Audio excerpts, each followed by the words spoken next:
não tenho relação pessoal com o Pablo Marçal, nem empresarial, nunca saí com ele, enfim, nem que seja de happy hour.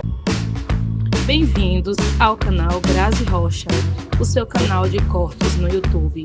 Inscreva-se, curte, compartilha e deixe a sua opinião nos comentários. E vamos para mais um vídeo. Jair Bolsonaro atualmente se encontra inelegível, ele tenta reverter essa questão na esfera eleitoral para que possa voltar e poder se candidatar, mas a situação de momento é uma inelegibilidade. O senhor aponta Bolsonaro como o candidato de consenso, o candidato mais forte da direita. Um cenário em que ele não possa disputar, caso permaneça esse cenário, estão sendo aventados os nomes dos filhos do presidente, do ex-presidente. Flávio Bolsonaro, senador, e o deputado federal Eduardo Bolsonaro. Entre esses dois, qual o senhor acha que seria um nome mais viável para substituir Jair Bolsonaro numa possível inelegibilidade que se continue? Olha, é difícil fazer essa análise, digamos assim, fria, porque não passa pela minha decisão somente. Eu acho que são vários fatores que devem ser feitos, né? Mas aí eu não estou questionando, deputado, é uma decisão sua. Estou perguntando sua opinião como Nicolas Ferreira. A minha sobre opinião eu vou dar alguns nomes aqui, eu queria que o senhor avaliasse. Flávio e Eduardo. Olha, eu acho que ambos têm papéis importantes, têm proximidade, obviamente, com grande parte da população brasileira. É claro que a mídia, durante muito tempo, fez uma grande narrativa contra os filhos do Bolsonaro. A gente eu gosto do Bolsonaro, mas os filhos eu não gosto. Eu acredito que esse é um desafio que eles, obviamente, irão enfrentar. Mas ambos têm as suas qualidades. O Eduardo tem um trabalho espetacular internacionalmente, viagens para outros países, não somente no Ocidente, mas também no Oriente. O Flávio, que tem uma excelente articulação também no Senado e que agora, inclusive, se eu não me engano, vai ser o presidente da Segurança Pública.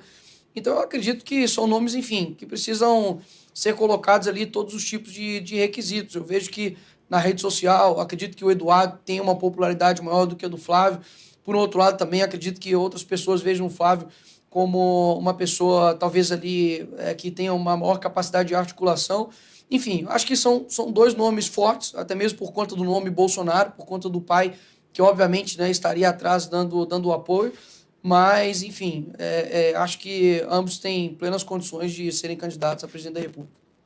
Vou citar aqui alguns outros nomes também que estão colocados na disputa ou que dizem pretender disputar a presidência. Gustavo Lima.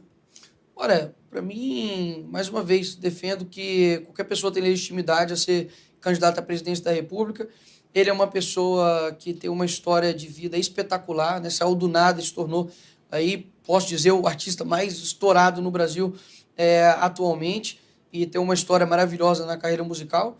E acredito que o desejo dele é genuíno. Ele está vendo um sistema, um Brasil que não anda para frente, vê a inegibilidade do Bolsonaro, tem um medo, um receio de que isso não seja revertido, e a gente ficar, digamos, ao léu. Então, ele de fato tem a total liberdade para ser candidato à presidência da República. Talvez, mesmo se ele não vier, ele está, enfim, talvez fortalecendo o nome dele um possível Senado.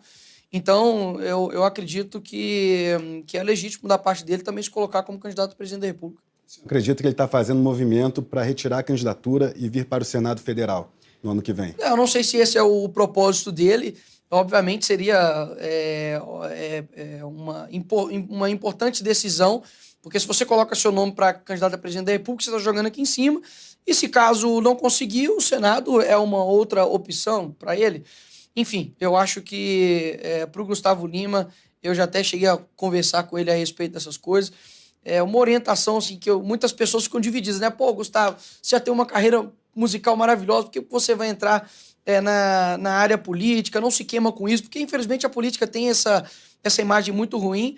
Então acho que é uma decisão muito difícil para ele fazer, de fato. Eu acho que, não sei se é melhor ele ficar somente como um cabo eleitoral, já que ele é muito influente na música, ou se ele tem um desejo, eu não consigo barrar um sonho de alguém. Se talvez seja o sonho dele de se candidatar para um cargo público, isso fica a cargo dele. Mas qual foi o conselho que o senhor deu para ele, para o Gustavo Lima? Olha, eu falei com ele que a decisão de entrar na política é difícil, cara. Assim, é um jogo muito injusto. Se hoje a gente tivesse uma normalidade democrática, tudo bem. Agora, hoje, você, sendo honesto, você vai ser perseguido. Eu não tenho dúvidas que o Gustavo Lima, assim também como o Neymar, são perseguidos por conta das opções políticas dele, que não é ao lado da esquerda. Então, sabendo disso, saiba que ele não vai ser um mero senador ou um mero candidato a presidente da República. Ele vai ser um alvo de pessoas que querem destruir a sua imagem, perseguir a sua família, começar a levantar coisas sobre a sua esposa, sobre os seus filhos. Pode ter certeza que isso vai surgir. Continuando com alguns nomes para avaliação do deputado, Tarcísio de Freitas, governador de São Paulo, é também sempre lembrado como uma eventual peça para substituir Bolsonaro, que está inelegível. Tarcísio seria um bom nome para 2026? Olha, o Tarcísio é um nome forte, até mesmo porque teve o apoio do Bolsonaro e fez um trabalho excelente à frente do seu ministério.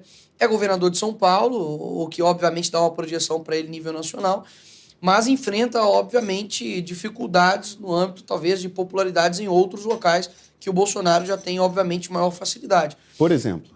Por exemplo, eu acredito talvez no Nordeste, no sentido, talvez, entre os jovens.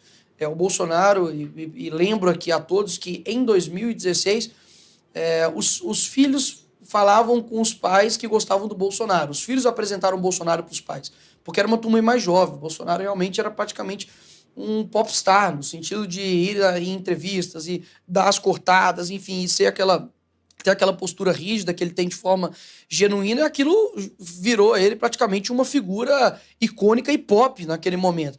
E eu acredito que seja uma dificuldade, talvez no público jovem, ter isso com o Tarcísio, já que ele é um cara, digamos assim, acredito que uma pessoa mais centralizada, mais articuladora e com uma postura diferente. Mas eu vejo que talvez aí na possível ausência do Bolsonaro, ele seja o nome mais forte naturalmente. Governador do seu estado de Minas Gerais, Romeu Zema, do Partido Novo. O Romeu Zema enfrentou diversas dificuldades no nosso estado, né, pegando um legado de PT horrível. Teve posturas, né, com relação à segurança pública, o senhor vice também, que não agradou a segurança pública de Minas Gerais. E é claro que a gente sabe que um governador e quem está no executivo precisa tomar medidas impopulares.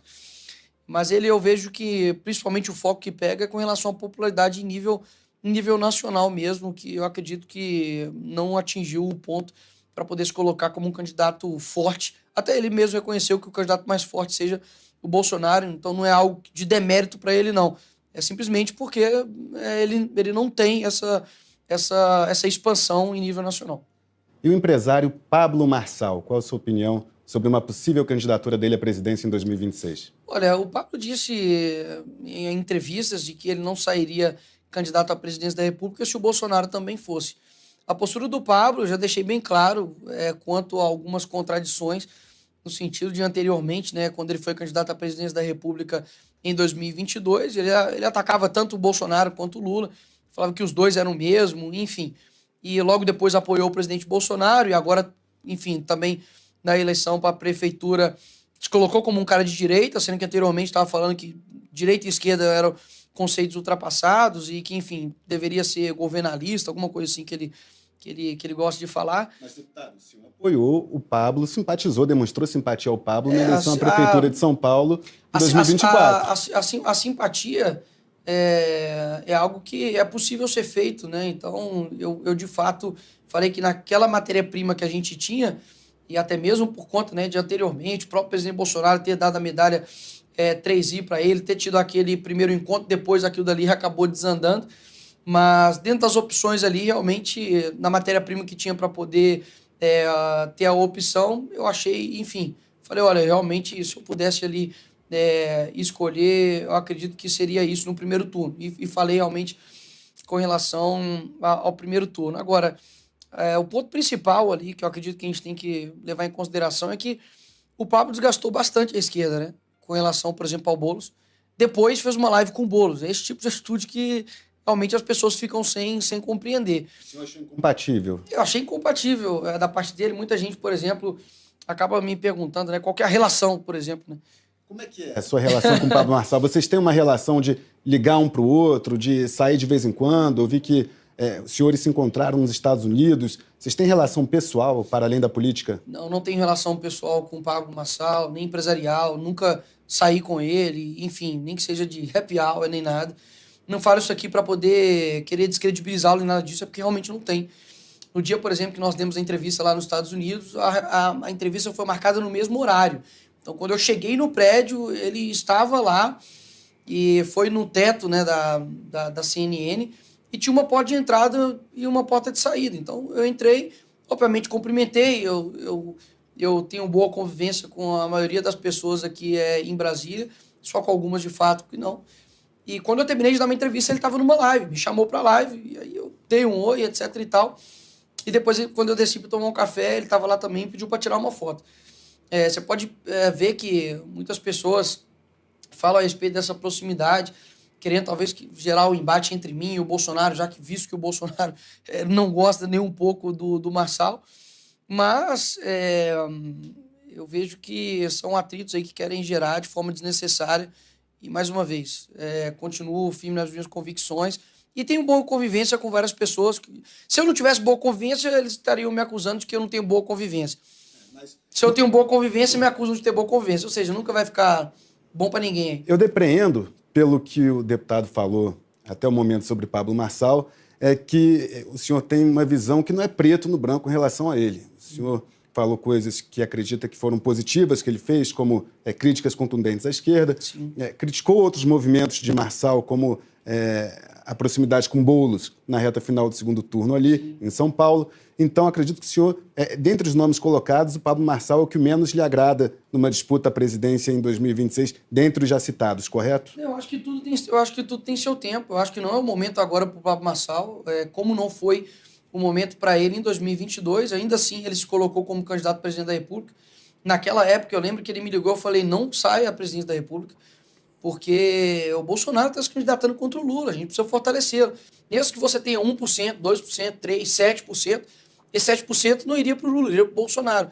Então eu acho que precisa canalizar esse tipo de força em somente uma pessoa. Eu acho que agora, mais uma vez, o nome mais competitivo e que consiga ganhar do Lula seja o Bolsonaro. Isso é uma pesquisa do Instituto Paraná de que se eleições fossem hoje, o Bolsonaro ganharia. Então...